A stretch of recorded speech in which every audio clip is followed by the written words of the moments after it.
यदि अंधकार से लड़ने का संकल्प कोई कर लेता है तो एक अकेला जुगनू भी सब अंधकार हर लेता है। कोई मुहिम, भले ही कोई छोटी मुहिम हो या बड़ी मुहिम हो, लेकिन अगर कोई शिद्दत से, कोई मेहनत से, कोई तपस्या अगर अपनी करता है या उसको लेकर लगन से काम करता है तो फिर वो बहुत मुश्किल काम भी हो आसान बन जाता है। समाज में कुछ ऐसे ही लोग हैं जो मेहनत से अपने परिवार के साथ साथ हजारों ऐसे परिवार हैं जिनके लिए मददगार बने हुए हैं। और इस वक्त मेरी मौजूदगी राज्य कैंसर हॉस्पिटल के बाहर है, जहां आप देख रहे होंगे ये लंगर की जो सेवा है वो चल रही है और ये हम सब कुछ समझने की कोशिश करेंगे। और ये नित्यप्रत चलने वाली सेवा है, यानी कि रोज़ की भोजन की व्यवस्था यहाँ निःशुल्क होती है। आज के मेन्यू में अगर आप देख रहे होंगे तो यहाँ चावल की व्यवस्था है, दाल की व्यवस्था है और पोषण के लिए दलिया की व्यवस्था है। ये सब कुछ कमलजीत मैम कर रही हैं, उनके तमाम इंद्रजीत मैम कर रही हैं। इनके साथ में बहुत सारे ऐसे लोग हैं जो इनको मदद करते हैं। ये मैम से भी हम समझने की कोशिश करेंगे। मैम, आपसे बातचीत करना चाहेंगे, कैसे आप ये सब कुछ कर रही हैं और ये सेवा कब से चल रही है, एक बार हमको बताइए। जी नमस्कार जी। ये सेवा हमारी को 5 साल हो गए हैं। हम लोगों ने 5 साल पहले RML हॉस्पिटल से ये सेवा स्टार्ट करी थी। वहाँ हमने देखा था कि बहुत सारे लोग जो दूर अलग अलग जगहों से आते हैं इलाज कराने के लिए, बहुत महीने रहना पड़ता है, तो उनको घर जैसे खाने की और खाने की भी बहुत दिक्कत थी। तो मैं एक बार सोचा मैंने कि चलो घर से हम लोग 100 लोगों का खाना बना के लेके जाते हैं। तो वो जब हम खाना लेके गए तो वो 10 मिनट में डिस्ट्रीब्यूट हो गया। तो ऐसे करते करते हम फिर 200 लोगों का लेके गए, 500 लोगों का, तो विदिन 2 मंथ्स वहाँ पे 900 लोगों का खाना हम लोगों ने ले जाना शुरू किया। और मुझे नहीं पता कि वो क्या जुनून था या जज्बा था, और घर में कैसे मैंने वो 900 लोगों का खाना खुद से बनाना शुरू किया। और साथ में मेरी जो फ्रेंड्स थी उन्होंने मुझे बहुत सपोर्ट किया। उन्होंने भी घर से चावल बना के सब लोग लाते थे, हम लोग वहाँ डिस्ट्रीब्यूट करते थे। फिर ऐसे करते करते बाहर से बहुत लोग जुड़ गए, तो उन्होंने किसी ने हमें ड्राई राशन की सपोर्ट करी, लोग वहाँ पे सेवा करने के लिए आते थे। और फिर हमें ये कैंसर हॉस्पिटल में और DTB हॉस्पिटल में भी था कि यहाँ पे बहुत दिक्कत है।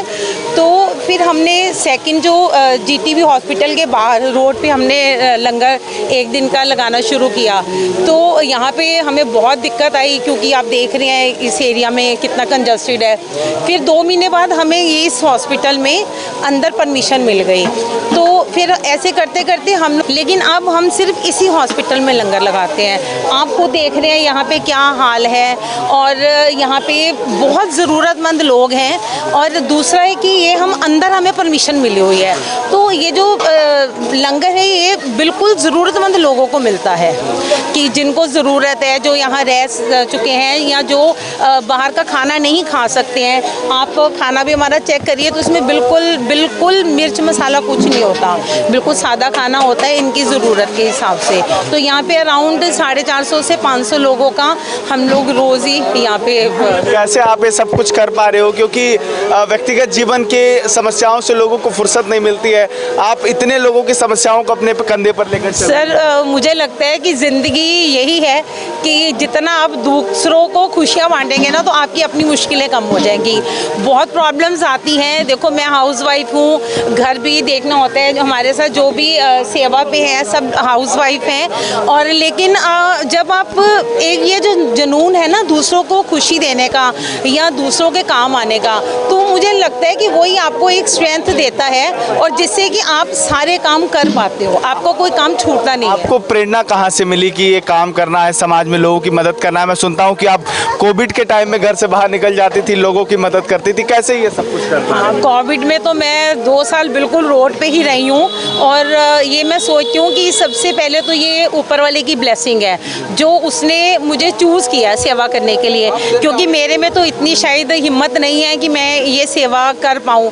लेकिन ये मुझे लगता है कि ये ऊपर वाले ने मुझे एक ड्यूटी दी है, तो ये सब कुछ ऊपर वाला करवा रहा है। और ये जो प्रेरणा है वो मेरे पेरेंट्स हैं, क्योंकि मेरे पेरेंट्स जिनको मतलब बचपन में उन्होंने हमें ये सब चीज़ों के साथ बहुत जोड़ा।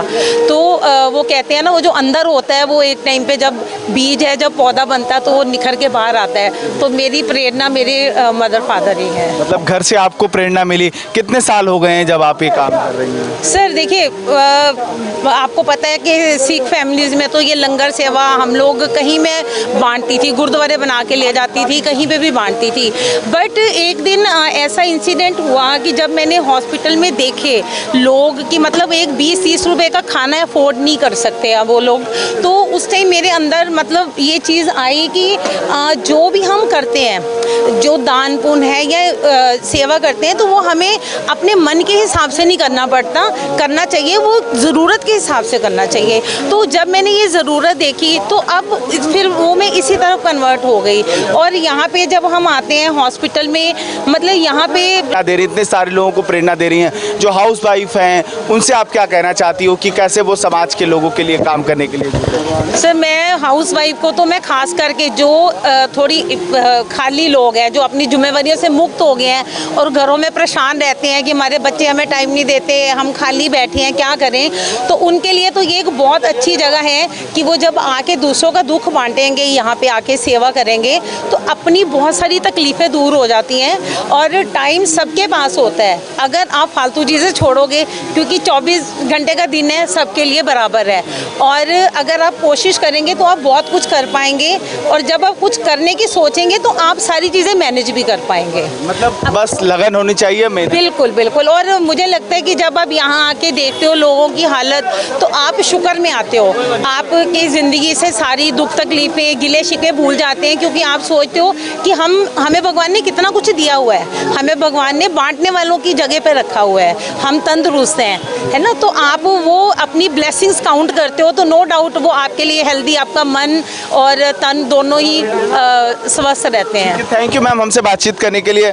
आपको तस्वीरें भी दिखा देते हैं। यहाँ पर 300 से 400 लोग हैं जो रोज भोजन पाते हैं और ये सेवा लगातार चल रही है। और मैं यही कहना चाहूँगा कि जो लोग समाज में चाहते हैं, मेहनत करना चाहते हैं, और जो लोग चाहते हैं कि कुछ समाज को करें, तो ज़रूर इन ज़रूरतमंद लोगों को एक मैसेज देने की आदत है, मैसेज देने की कोशिश है, वो लगातार मैम कर रही हैं। कुछ और मैम आप कहना चाहती हैं, कोई मैसेज समाज? बस मैं यही कहना चाहती हूँ कि कोशिश करिए, अपने घरों से बाहर आइए, और एक ये भी नहीं है कि रोज़ आना है, आप महीने में एक दिन आइए, क्योंकि मैं ये सोचती हूँ कि आप ये मत सोच के आइए कि हम किसी के लिए कुछ करने जा रहे हैं, आप ये सोचिए कि हम अपने मन की खुशी के लिए आप यहाँ जा रहे हैं। और मैं सबसे रिक्वेस्ट करूँगी कि आप ऐसी जगहों पे जाइए, ज़रूरी नहीं है कि आप इस हॉस्पिटल में जाइए, आप अपने आसपास देखिए जो ऐसे लोग हैं जिनको पैसों की नहीं, जिनको आपकी टाइम की ज़रूरत है। क्योंकि सोशल वर्क के साथ हम एक चीज़ जोड़ देते हैं, पैसा।